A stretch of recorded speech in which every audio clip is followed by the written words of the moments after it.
नमस्कार, श्रीमती मोहरी देवी तापड़िया कन्या महाविद्यालय जसवंतगढ़ के इस यूट्यूब चैनल पर मैं प्रवक्ता हनुमान बल शर्मा आप सभी विद्यार्थियों का हार्दिक स्वागत और अभिनंदन करता हूं। प्यारे विद्यार्थियों, बीए तृतीय वर्ष की कक्षा में हिंदी साहित्य विषय के अंतर्गत आधुनिक काव्य जो आपका प्रथम प्रश्न पत्र है, उसमें कवि जयशंकर प्रसाद जी की जो रचना है कामायनी महाकाव्य का सरदा सर्ग, उससे महत्वपूर्ण प्रश्नोत्तरों को देख रहे हैं। प्यारे विद्यार्थियों, कवि जयशंकर प्रसाद जी कामायनी महाकाव्य का सरदा सर्ग जो कि तीसरा सर्ग है, इसमें हमारा विगत वीडियो से एक प्रश्न चल रहा है। जयशंकर प्रसाद जी छायावादी कविता के प्रवर्तक एवं आधार स्तंभ है।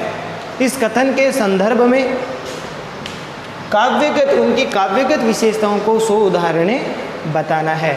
तो प्यारे विद्यार्थियों, काव्यगत जो विशेषताएं हैं जयशंकर प्रसाद जी की, उनकी विशेषताओं को बताना है आपको।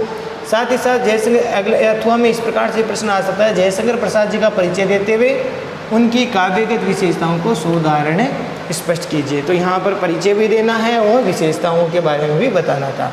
तो परिचय के बारे में और इनके प्रसाद जी की प्रतिभा के बारे में हमने इन बिंदुओं को पहले पढ़ लिया है विगत वीडियो में।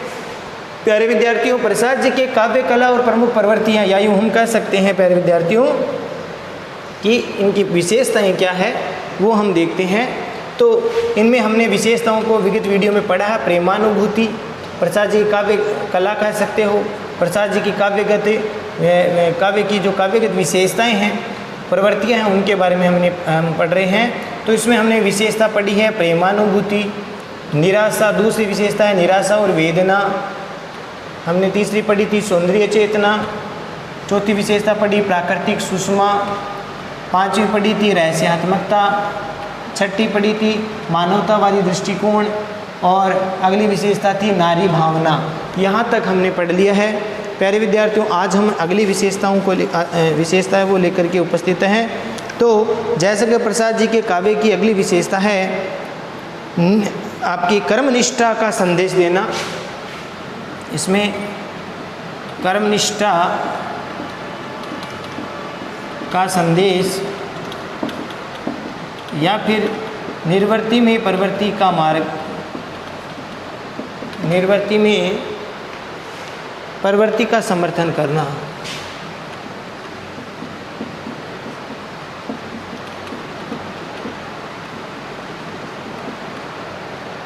ये विशेषता है। इसके बारे में देखते हैं। तो प्रसाद जी है वो कर्म में विश्वास करते हैं और ये इन्होंने कामायनी महाकाव्य में कर्म के प्रति सचेष्ट रहने की बात वो करते हैं। तो प्रसाद जी ने निराशा और हताशा का विरोध किया अपनी कविता के माध्यम से कि निराशा और हताशा जीवन में नहीं होनी चाहिए, और इसका उन्होंने डट कर के मुकाबला या विरोध उन्होंने किया है कि जीवन में निराशा और हताशा न हो। और इसीलिए निर्वृत्ति में प्रवृत्ति का समर्थन इन्होंने किया है। निर्वृत्ति में प्रवृत्ति का समर्थन करके कर्मनिष्ठ बनने का संदेश दिया है। क्या बनने का? कर्मनिष्ठ, यानी अपना कर्म है वो करना चाहिए और उस कर्म को करते हुए अपने जीवन को जो है लगाना चाहिए। कामायनी में जब मनु निराश होकर के बैठ जाते हैं एकांत में और हताश जीवन से, उनको ऐसा लगता है कि अब इस जीवन का कोई मोल नहीं है, तो एकदम हताश निराश हो जाते हैं। जब मनु निराश होकर के कर्मपथ से विचलित हो जाती हैं। मनु क्या होते हैं? जो कामायनी इनकी रचना है, तो कामायनी में जब मनु हताश निराश होकर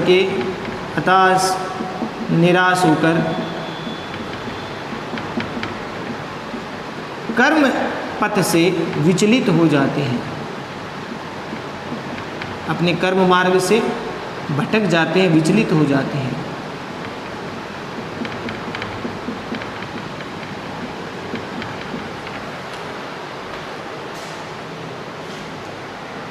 तब सरदा के द्वारा उसे कर्म करने की या कर्म पथ पर चलने की प्रेरणा दी जाती है।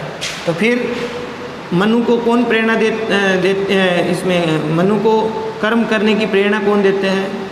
तो सरदा देती है। तो सरदा मनु को कर्म पथ पर चलने की प्रेरणा देती है।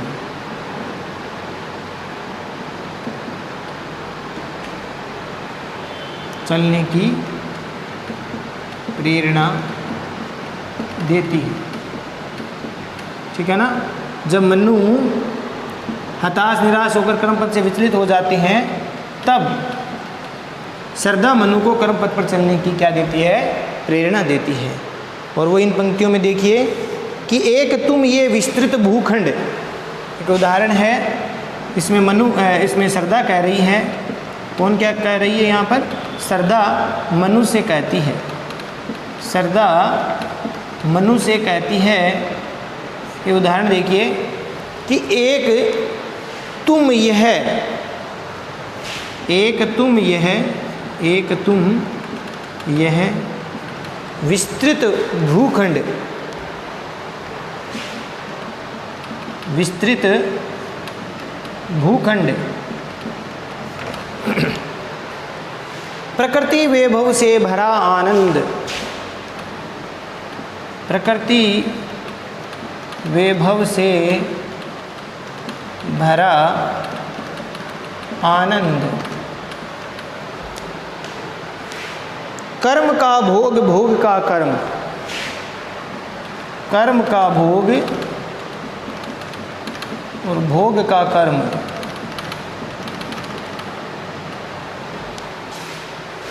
यही जड़ का चेतन आनंद, यही जड़ का चेतन आनंद। तो यहाँ पर श्रद्धा मनु से कर्म करने की बात यहाँ पर कह रही है प्यारे विद्यार्थियों। जब मनु एकदम से निराश हताश जीवन को असफल मानने लग जाते हैं और ऐसा सोचते हैं कि अब इस जीवन में क्या रखा है, उस समय श्रद्धा उनको प्रेरणा का स्रोत बनती है और उनको कर्म पथ पर पुनः चलने की प्रेरणा देती है और कहती है कि एक तुम ये विस्तृत भूखंड, ये पूरा भूखंड, विशाल भूखंड तुम्हारे लिए पड़ा है और प्रकृति वैभव से भरा आनंद, इस पूरी प्रकृति आनंद से भरी हुई है, ये विशाल भूखंड तुम्हारे लिए है मनु।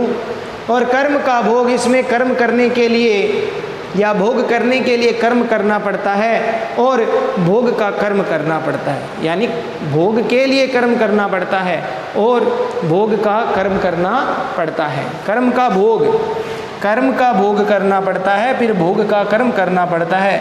यही जड़ का चेतन आनंद और यही जड़ का चेतन स्वरूप आनंद, यानी जब हम कर्म करते हुए भोग की प्राप्ति करते हैं और उस भोग से जो आनंद मिलता है वह जड़ का चेतन आनंद है। तो इस प्रकार से यहाँ पर श्रद्धा मनु को कर्म पथ पर चलने की प्रेरणा देती है, कर्मनिष्ठ बनने का संदेश वो दिया गया है।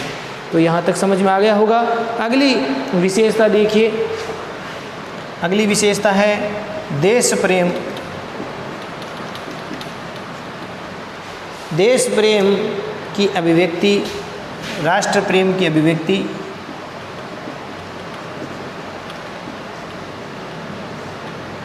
इस विशेषता के अंतर्गत हम देखते हैं कि प्रसाद के काव्य में स्वदेश प्रेम यानी अपने देश के प्रति प्रेम का भाव व्यक्त हुआ है। वैसे भी जयशंकर प्रसाद भी राष्ट्रीय कवि की कामना करते हैं, एक तरह से राष्ट्रीय भाव से ओतप्रोत कविताएं उन्होंने लिखी है। तो प्रसाद जी के काव्य में भारत के, एक तरह से हम कह सकते हैं कि स्वदेश के प्रति, भारत के अपने देश के प्रति सशक्त अभिव्यक्ति दिखाई देती है। इस कारण से उन्होंने भारत को बड़ा रम्य बताया है, बहुत सुंदर परिवेश से युक्त बताया है। और इसका चित्रण देखिए उन्होंने अपनी रचना में कहा है, अरुण ये मधुमेह देश तुम्हारा, अरुण ये मधुमेह देश हमारा। ये भारत देश उदय होते हुए अरुण रंग के सूर्य के समान बड़ा मधुमेह मधुरता से युक्त है। जहाँ पहुँच अनजान क्षितिज को, जहाँ पहुँच अनजान क्षितिज को मिलता एक सहारा, मिलता एक सहारा।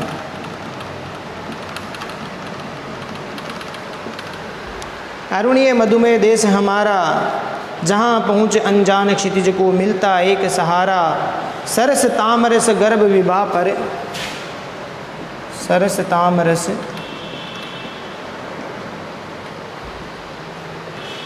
गर्भ विवाह पर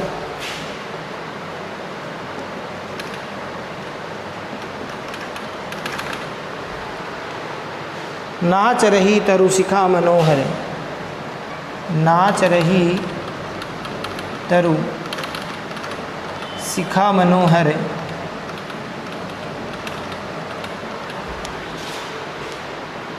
छिटका जीवन हरियाली पर, छिटका जीवन हरियाली पर,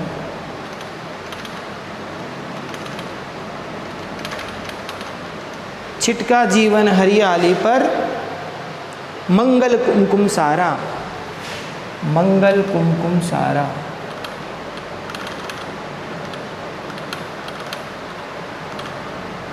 तो ये रचना, इसमें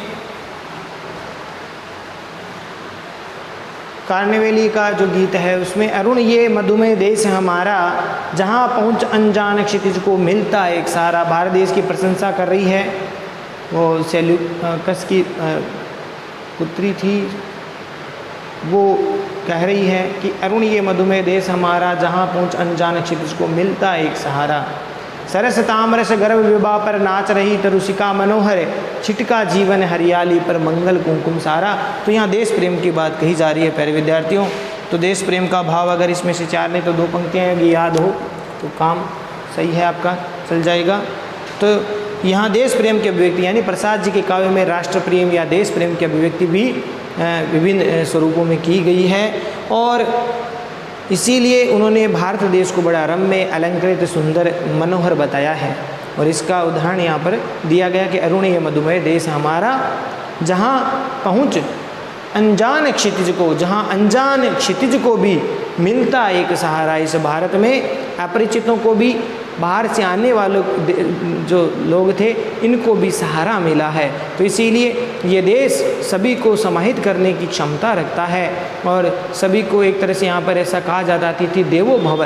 तो यहाँ बाहर के व्यक्तियों को भी बड़ा सम्मान किया जाता है। यहाँ की संस्कृति उच्च कोटि की है, यहाँ के मूल्य उच्च कोटि के लिए, इसीलिए देश गर्व करने योग्य है। तो यहाँ पर कवि जयशंकर प्रसाद जी इस भारत देश पर गर्व करने की बात कहते हैं, देश प्रेम की बात कहते हैं। अगली विशेषता है कला शिल्प।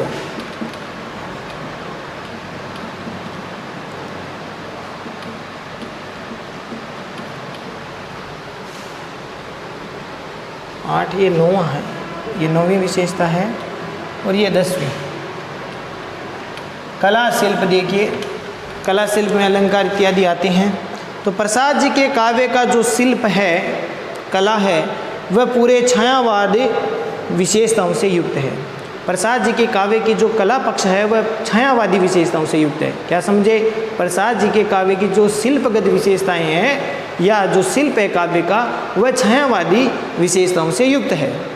और उसको आप इन शब्दों से देख सकते हैं, इनसे निम्नलिखित बातों से देख सकते हैं कि भाषा की दृष्टि से प्रसाद जी का काव्य प्रौढ़ता का परिचायक है। भाषा की दृष्टि से अगर बात करें तो प्रसाद जी का, जयशंकर प्रसाद जी का जो काव्य है वो प्रौढ़ है, विकसित है, परिमार्जित है। और उनकी शब्दावली में देखो, तत्सम प्रधान शब्दावली का भी प्रयोग करते अपने काव्य में। कोमल, स्निग्ध, सरल, सरस शब्दावली का वो प्रयोग करते हैं। तत्सम शब्दावली का, कोमल, सरस शब्दावली का आकर्षक प्रयोग उन्होंने किया है। तो इसलिए उनकी भाषा शैली बड़ी प्रौढ़ है। और साथ ही साथ व्यंजनात्मकता है। शब्द शक्ति की बात करें तो इनके काव्य में व्यंजन शक्ति, व्यंजना जो शब्द शक्ति है, व्यंजनात्मकता है, लाक्षणिकता है, चित्रमयता है, ये इनकी भाषा में देखने को मिलती है, बड़ा ही आकर्षक करती है। इसके साथ साथ अलंकारों की बात करें तो वो मानवीकरण अलंकार है, अधिक प्रयोग किया गया मानवीकरण का। उत्प्रेक्षा है, रूपक है, इनका प्रयोग है वो उन्होंने किया है। तो मानवीकरण है, रूपक है, उत्प्रेक्षा है, उपमान है, उपमा अलंकार है, विरोधाभास अलंकार है, और इस प्रकार के कई विशेषण विप्रिय का भी प्रयोग प्रसाद जी ने बड़ी सतर्कता के साथ किया। अपने काव्य में इन अलंकारों से युक्त काव्य रचा है। मानविकरण, उत्प्रेक्षा, रूपक, उपमा, ये इसके साथ साथ ये विरोधाभास जैसे अलंकारों से युक्त और विशेषण विप्रिय का प्रयोग इन्होंने किया है। देखिए मानविकरण का एक उदाहरण देख लीजिए। मानविकरण का एक उदाहरण देखिए, कला पक्ष है ये। तो मानविकरण का देखिए कि सिंधु सेज पर धरा वधु अब, सिंधु सेज पर धरा विधु अब, तनिक संकुचित बैठी सी, तनिक संकुचित बैठी सी।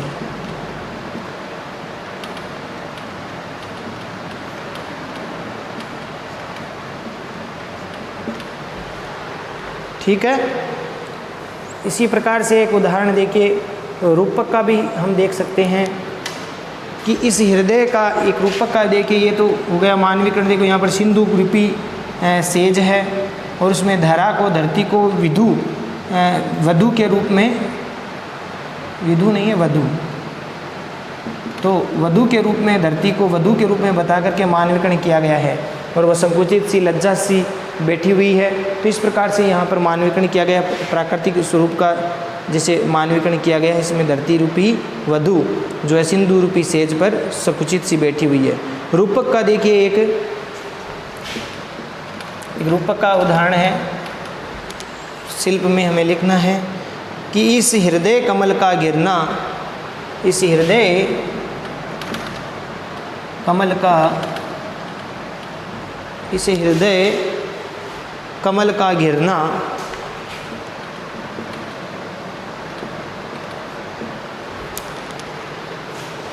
अली अलकों की उलझन में, अली अलकों की उलझन में,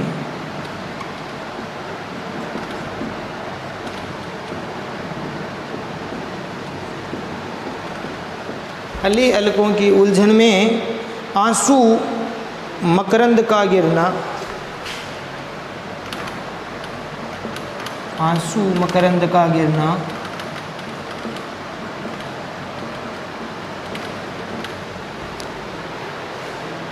मिलना निश्वास पवन में,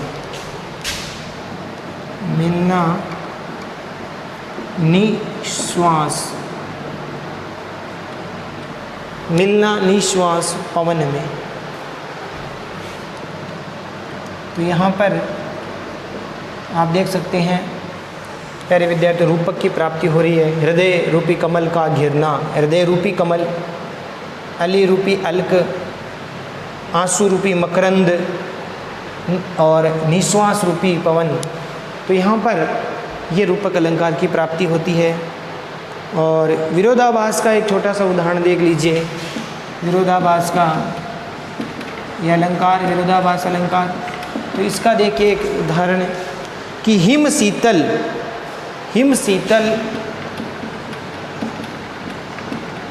हिम शीतल पर्णे अनल बन, पर्णे अनल बन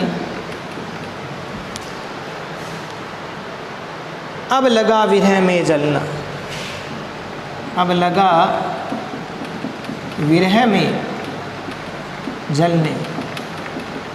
तो यहाँ पर देखिए बर्फ़ है, शीतल है और प्रणय रूपी आग है, वो बन गया है। तो यहाँ शीतल आग बन गया है, ठंडा बर्फ़ है वो आग बन गई है। और अब लगा विरह में जलने, तो यहाँ वियोग की स्थिति का चित्रण किया गया है। लेकिन यहाँ पर ये विरोधाभास है कि बर्फ़ है वो आग बन गई है। तो विरोधाभास अलंकार का चित्रण है वो किया गया है। तो इसी प्रकार से प्यारे विद्यार्थियों, इन्होंने प्रतीक योजना भी जयशंकर प्रसाद जी ने अपने काव्य शिल्प के रूप में की है। जैसे इनके प्रतीकों के रूप में बात करें तो ज़्यादातर प्रतीक है वो प्रकृति से संबंधित है। जैसे उषा है, सूर्य है, किरणें है, रश्मि है, नीरद है यानी बादल है, घन है, विद्युत है, इस प्रकार के प्रतीक है वो प्रसाद जी के काव्य में जगह जगह आए हैं। ठीक है, तो ये प्रतीक योजना भी इनकी अच्छी है। उस प्रतीक में ज़्यादातर प्राकृतिक प्रतीकों का ये प्रयोग इन्होंने काव्य में किया है। शिल्प की दृष्टि से देखें तो उषा है, सूर्य है, रश्मि है, विद्युत है, घन है, नीरद है, इनका प्रयोग वो प्रसाद जी काव्य में किया गया है। और इस प्रकार से प्यारे विद्यार्थियों ये जयशंकर प्रसाद जी की ये कला शिल्प योजना है।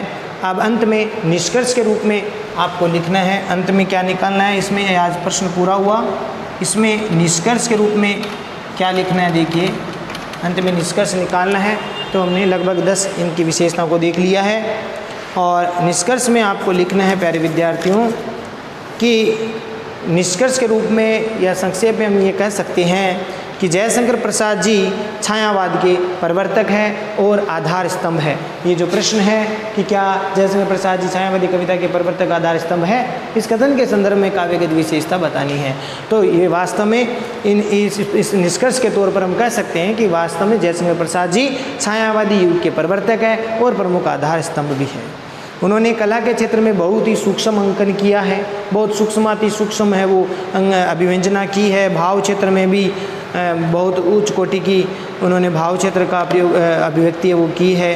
और छायावाद में जो रहस्यात्मकता उनका भी प्रयोग किया है। मानवीय जो वेदना है उसको भी अपने काव्य में उजागर किया है, मानवीय वेदना का उजागर किया है। भावों की जो उच्चता है, भावों की जो उच्च अभिव्यंजना है वो इनके काव्य में हुई है। साथ ही साथ प्यारे विद्यार्थियों इनके काव्य में सूक्ष्म अभिव्यंजना, कला के क्षेत्र में सूक्ष्म अंकन है या अभिव्यंजना हुई है। और इसके साथ साथ वे मानव के कष्टों को परे ले जा कर के इनके काव्य में मानवीय वेदना का जो स्वरूप है या मानवीय वेदना का परिचय अभिव्यंजना है वो इनके काव्य में हुई है। जो वेदना इनके मानव के कष्टों को हटा करके या उनको दूर ले जा करके एक समरसता का भाव देती है या समरसता की स्थिति में छोड़ती है, तो मानवीय कष्ट वेदना है वो समरसता के रूप में वो बन जाते हैं, ऐसा इनका भाव है। तो हम कह सकते हैं कि प्रसाद जी के काव्य प्रसाद जी वो छायावादी कविता के वास्तव में प्रवर्तक है और आधार स्तंभ है। तो आशा करता हूँ प्यारे विद्यार्थियों प्रश्न आपको ठीक से समझ में आ गया होगा। आज हमने विशेषताएं देखी, कर्म निष्ठा का संदेश यानी निर्वृत्ति से प्रवृत्ति का समर्थन, या अगली विशेषता देश प्रेम की अभिव्यक्ति, और अगली विशेषता हमने देखी थी 10वीं कला शिल्प, और अंत में निष्कर्ष। तो आशा करता हूँ यहाँ तक आपको समझ में आ गया होगा और ये प्रश्न आपका पूर्ण हुआ।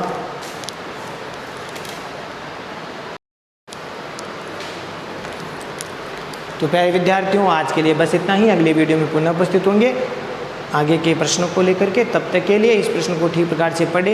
इन जो भी 2-3 वीडियो में भागों में बना है यह वीडियो, इस प्रश्न को शुरू से लेकर के, और जो भी 3-4 भाग बने हैं इसको शुरू से लेकर के इसको अंत तक देखें, नोट्स बनाए और इनको याद करिए। बहुत ही महत्वपूर्ण प्रश्न है, परीक्षा में आने योग्य हैं, इसलिए इस प्रश्न को ठीक प्रकार से पढ़ें। जयशंकर प्रसाद जी की काव्यगत विशेषताएं या फिर प्रवृत्तियाँ।